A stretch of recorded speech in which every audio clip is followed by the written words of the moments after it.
ये बात आप जरूर स्वीकार करें कि सोते समय आपको बहुत सावधान रहना है। और प्रायः गलती सोते समय करते हैं उपासक की, कोई प्रपंच की बात याद करते हुए या मोबाइल देखते हुए या कोई गंदी चेष्टाओं का आपकी रात बेकार चली जाएगी। अगर गंदी चेष्टा हो गई तो सुबह भी बेकार हो जाएगी, दिन भी बेकार हो जाएगा, निरुत्साहित हो जाओगे।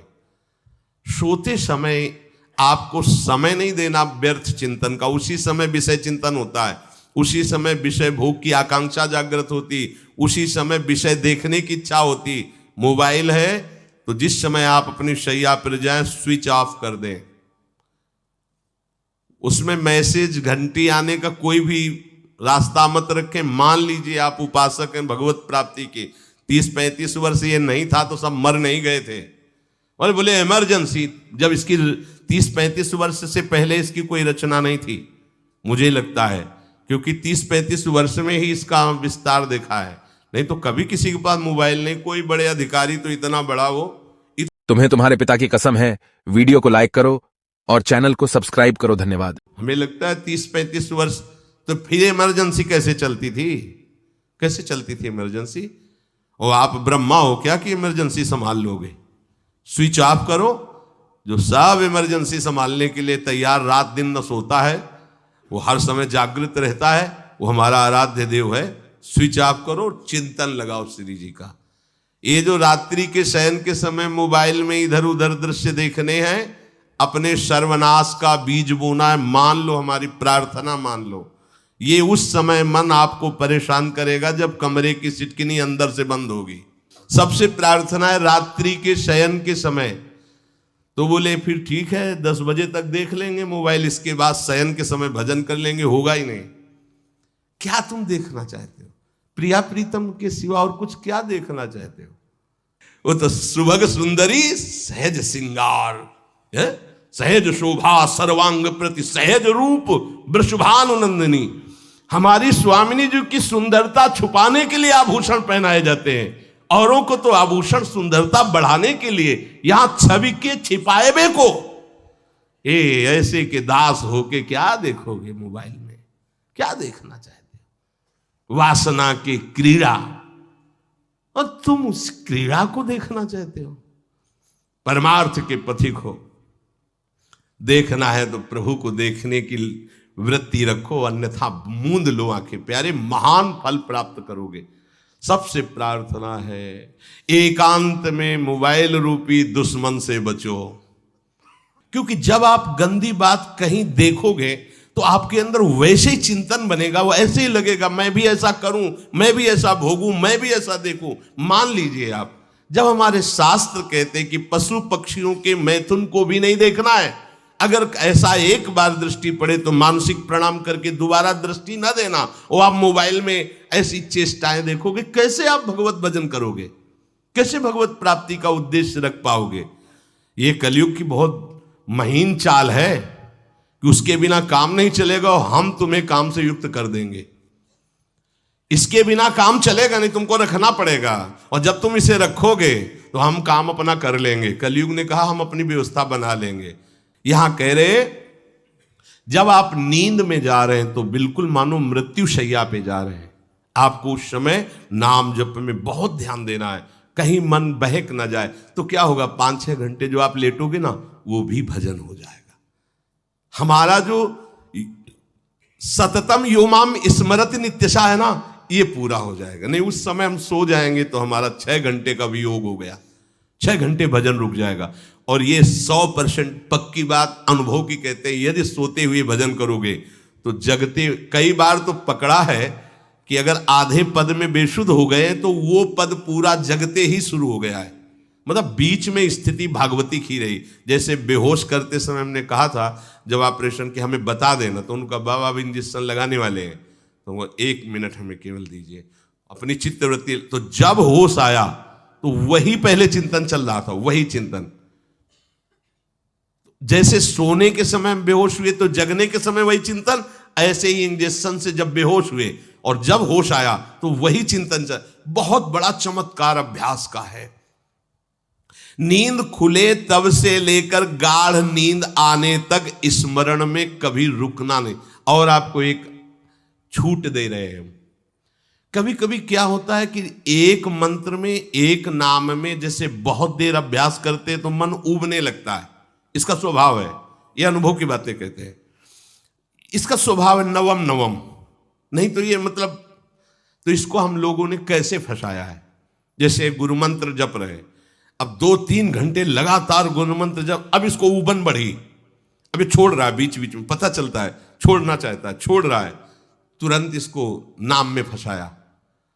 अब थोड़ी देर नाम में चला, फिर उब रहा है, बहुत विचित्र है ये, अब उसको फंसा दिया। और पीछे की बात अभ्यास के समय, नमामि शमीशान निर्वाण रूपम विभुम व्यापकम ब्रह्मवेद स्वरूपम। चिंतन, पदगान कर रहे, ये भगवान शिव पदगान कर रहे हैं और उसका चिंतन, निर्वाण रूपम विभुम व्यापकम ब्रह्मवेद स्वरूपम। अब अपने यहां अवसर है, सुंदर सुंदर कोई पद गुरुमंत्र जब करते हुए मन जब उबने लगे, राधा वल्लभ श्री हरिवंश, राधा वल्लभ श्री हरिवंश, राधा वल्लभ श्री हरिवंश, इसमें भी उबने लगे, शुरू कर, जोई जोई प्यारो करे सोई मोही भावे, भावे मोही जोई, इसमें भी उबने लगे।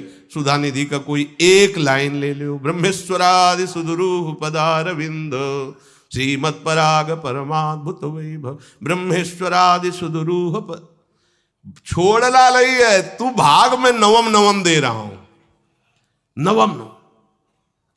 इसको फंसाने के लिए आपके पास अस्त्र हो, जैसे यहां चाकू, यहां पिस्तौल, तलवार, ये वो सब बिल्कुल वीर सजा रहता है, ऐसे ही अपने लोग सजे रहते। छोटा राधा, अब एकदम चिपक गया है आके, तो कैसे मारे, तो छोटी चाकू है ना, वैसे राधा राधा राधा, थोड़ा दूरी राधा वल्लभ श्री हरिवंश, थोड़ा और दूरी गुरु मंत्र, बड़े बड़े अस्त्र अपने पास रख ले। बहुत भाग रहा है तो फंसा दिया। प्रथम यथावति प्रणव श्री, अब लग पूरा पदगा, पूरा पदगा उसमें लग, प्रथम यथामति प्रणव। भोजन पाते समय ऐसा अभ्यास किया है, 1 घंटा के पहले भोजन नहीं होता, चाहे 2 रोटी पाना हो, समय लगता है भोजन, आराम, एक एक नाम, एक एक, कुछ भी हल्ला मचाओ, कोई फर्क नहीं पड़ेगा, अपना चलेगा।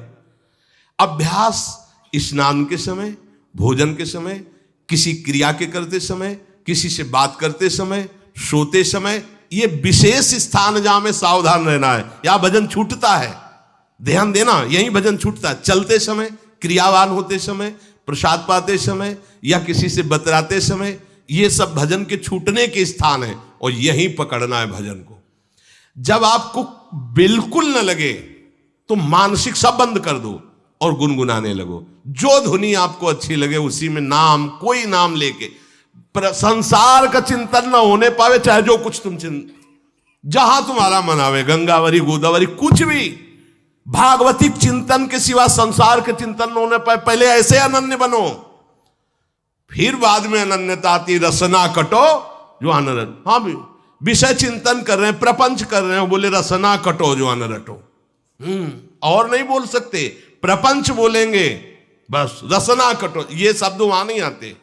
पहले हम आपको छूट देते, भक्त चरित्र, भगवान की चरित्र, नाम, कीर्तन, मंत्र, जो भी चाहो, संसार का चिंतन मत होने देना, पहले ये पकड़ो।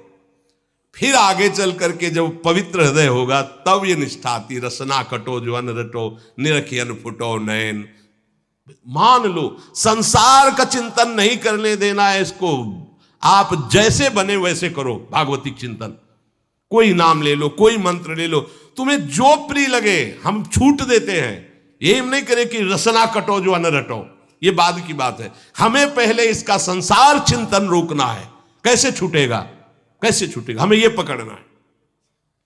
नहीं तो निष्ठा की बात, जो हरि नाम जगत त्रिशिरोमणि वंश बिना कबहू, हरिवंश बोलेंगे नहीं, हरि बोलना नहीं है, हरि बोलना नहीं, क्योंकि जो हरिनाम जगत त्रिशिरोमणि वंश बिना, हरिवंश बोलना नहीं है क्योंकि प्रपंच में रति। तो क्या करो, जो तुम्हें प्रिय लगे पहले उसे पकड़ो।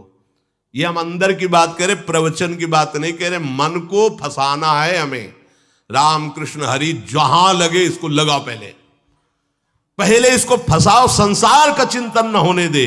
गीता भागवत भक्त चरित्र कुछ भी कहीं भी इसे फंसाओ, पहले संसार का चिंतन न होने दो, फिर लाओ इसको घुमा के निकुंज वाटिका में।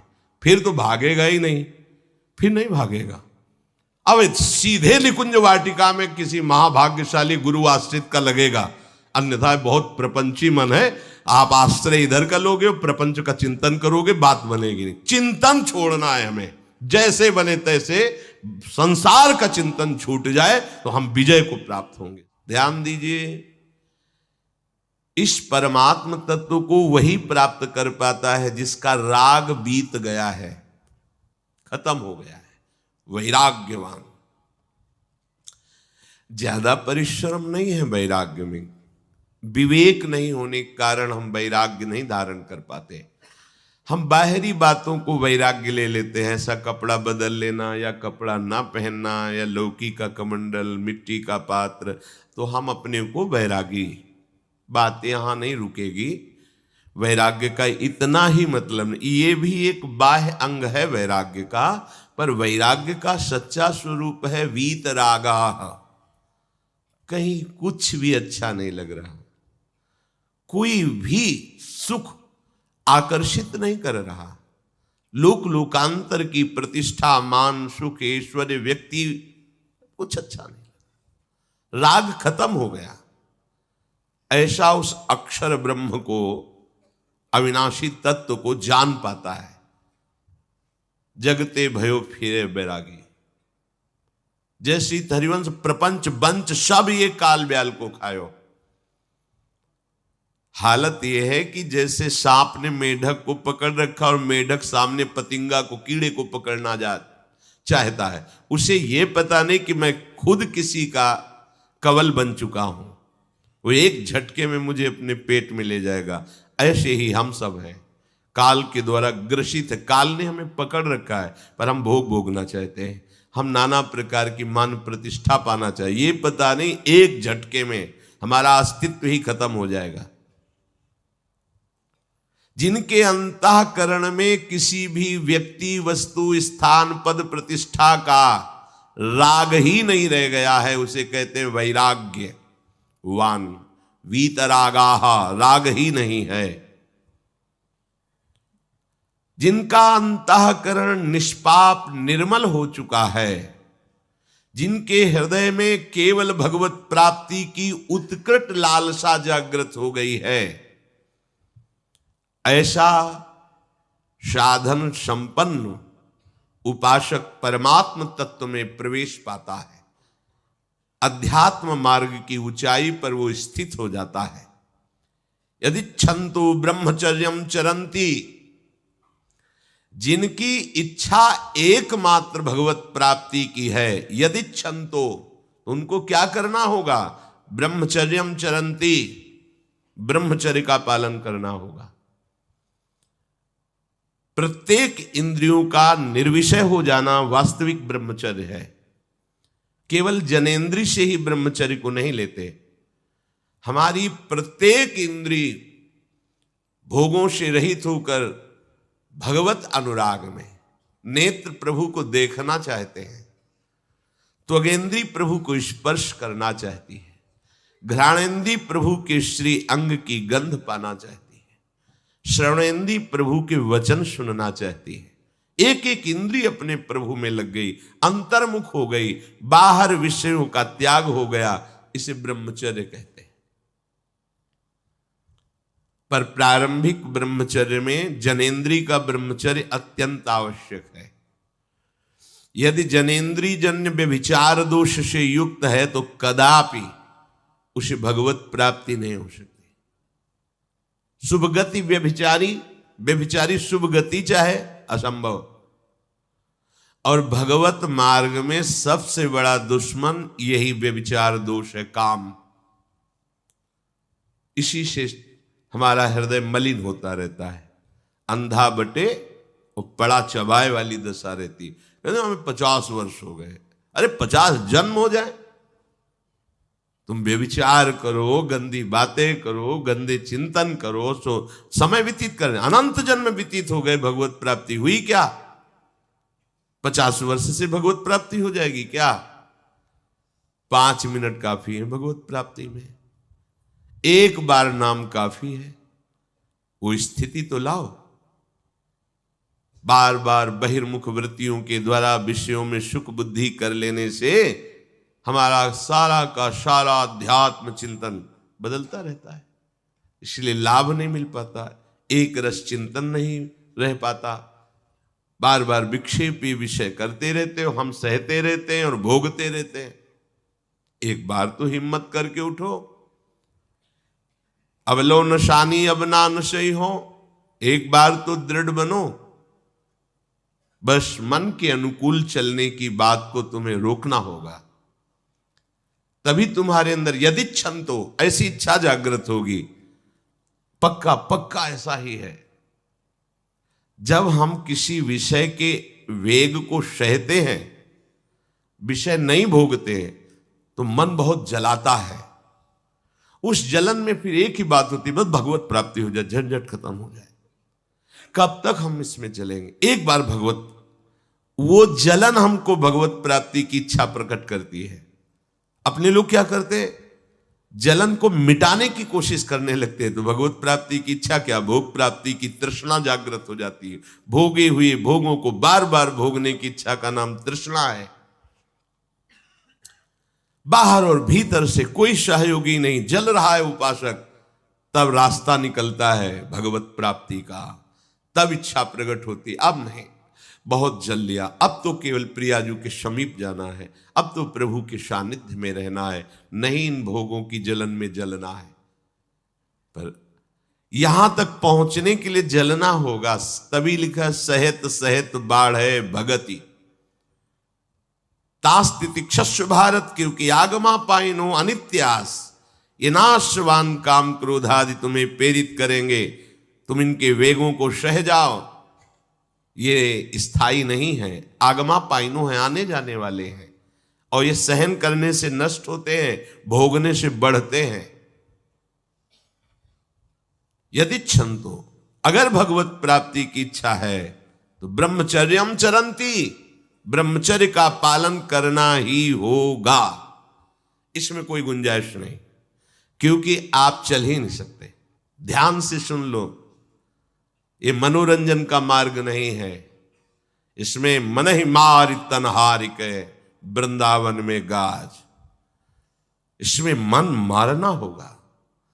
प्रायः ये मन को दुलार करने वाले लोग कभी भाग्य से सत्संग में भी आ जाते हैं, कभी श्री विग्रह के दर्शन करने भी मंदिर पहुंच जाते हैं, कभी तीर्थ याटन भी करते हैं, पर इनका कोई लक्ष्य नहीं होता। आज सुन लिया सत्संग, बढ़िया है, लक्ष्य नहीं होता। यहां लक्ष्य वालों की बात हो रही। यदि क्षण तो, यदि तुम्हारी ऐसी इच्छा जागृत हो रही किसी जन्म में भगवत प्राप्ति करनी, तो ब्रह्मचर्यम चरंती, आप सच्ची मानिए, जिसके निकालने में तुमको सुख की अनुभूति हो रही, उसको रोकने में कितनी सुख की अनुभूति होगी। उन्मत्त हो जाओगे, बहुत जल्दी आपके सारे के सारे करण भगवदाकार होने लगेंगे यदि आप ब्रह्मचर्य का पालन करेंगे। शरीर स्वस्थ, हल्का, मन प्रसन्न, नींद आदि पर विजय, कितने गुण ही गुण। और ब्रह्मचर्यहीन आलस्य, प्रमाद, भोगों का चिंतन, मन का डिप्रेशन में पहुंचना, कमर में दर्द, टांगों में दर्द, सर में दर्द, घबराहट होना, बिना किसी कारण के मन भयभीत हो रहा है, भोजन अपच हो रहा है, बिना किसी प्रक्रिया के वीर नाश हो रहा है, बिना किसी प्रक्रिया के। काहे को मृत्यु स्वयं स्वीकार कर रहे हो, ये मृत्यु है। चाहे भगवान दत्तात्रेय जी बोल रहे हैं या भगवान कपिल देव जी बोल रहे हो, जब उपासक को संबोधन करते हैं भगवत प्राप्ति के लिए, तो कहते हैं कि इस भोग वृत्ति को साक्षात मृत्यु रूप देखो, ये मृत्यु है तुम्हारी।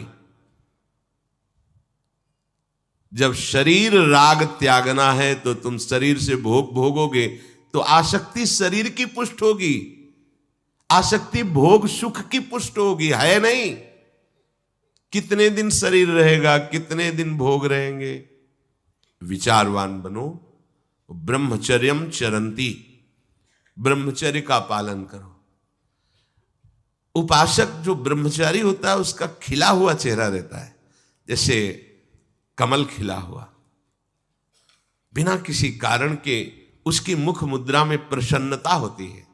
जो ब्रह्मचर्यहीन होता है बुझा हुआ चेहरा होता है, तेजहीन, बिना किसी कारण के वो शोकग्रस्त लगता है। बैठा है, आपको लग रहा है शांत है, लेकिन आप चेहरे को देखो, वो एक शोकग्रस्त है, कुम्हलाया हुआ चेहरा, अशांत चेहरा।